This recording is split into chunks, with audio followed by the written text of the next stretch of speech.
بەرەبەیانی ڕۆژی هەینی دوای ڕوبەڕووبوونەوە لە نێوان هێزە هێرشبەرەکان بۆ سەر ئوتێل لالەزار لە شاری سلێمانی ژمارەیە کەس دەستگیر کران کە لاهور شێخ جەنگی سەرۆکی بەرەیگەل و چەند برایەکی تێدا بوو.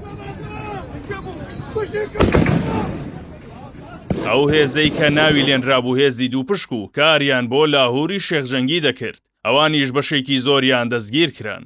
لە هێرشەکەدا و بەپێی زانیاری نافەرمی لانی کەم 3 کەس کوژراون و نزیکەی 20 دیکە بریندار بوون کە وەک باز دەکرێت پۆڵات شێخ جەنگی برای لاهور شێخ جەنگی یەکێک بوو لە بریندارەکان.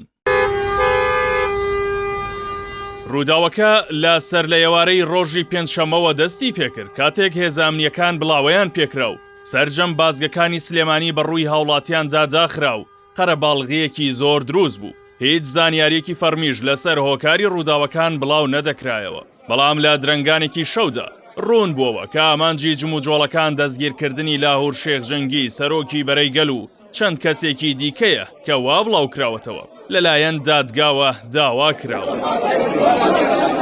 ئەمە و هێزەکان دوای کۆکردنەوەیان ئاڕاستەیان ڕووی لە گەڕەکی سەرچنار کرد کە ئوتێل لالەزاری لێیە و شوێنی مانەوەی لاهور شێخ جەنگی و خێزانەکەی بوو. ئەوەی ئاشکرا کراوە دەستگیرکراوەکان بە تۆمەتی نانەوەی ئاژاوە و بەپێی مادەی 56 یاسا داوا کراون. دواتریش لایەنگرانی لاهور شێخ جەنگی لە میدیاکانەوە باسییان لە خۆ بەدەستەوە نەدان و بەرگریکردن و متمانە نەبوون بە دادگا کرد و جەختیان کردەوە ئاگادار نەبوون لە فەرمانی دەستگیرکردنەکە. لە کاتژمێرەکانی بەرەبەیانی هەینیدا ئۆتۆمبیلی زرێپۆش و چەکی قورس لە نزیک ئۆتێل لالەزار بەدیکرا و کارەباکەی کوژێندرایەوە، بەڵام لاهور شێخ جەنگی ئاماژەی بەوە کرد کە خۆی نادات بەدەستەوە ڕوبەڕوویان دەبێتەوە وتیشی ڕەنگە ئەوە دوا پەیامی بێلەوانەی بۆ خەڵکی هەرێمی کوردستان ئێمە بە پێوە وەستاوین بە پێوەش دەمرین. دوای ئەو ڕووداوانە ئیدی دۆخەکە بۆ هێرش و شەڕەتەقا گۆڕدرا. لەگەڵ بەردەوامی پێکدادانەکان هەر یەک لە سەرۆکی حکوومەتی ماوە بەسەرچووی هەرێم و پارێزگاری سلێمانی داوای ڕاگررتنی شەڕەکەیان کرد.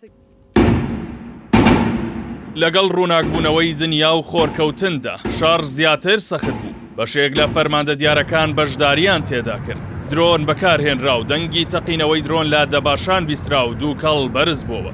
لە کاتژمێر 7 بۆ 8 بەیانی میدیای یەکێتی کۆنتڕۆڵکردنی ئۆتێل لالەزار و دەستگیرکردنی لاهور شێخ جەنگی و دوو برای و ڕێبوار حەمید حاجی غالی فەرماندە و ژمارەیەک لە ئەنجامانی هێزی دووپشکی ڕاگەیاند. ئەوە لاهورە.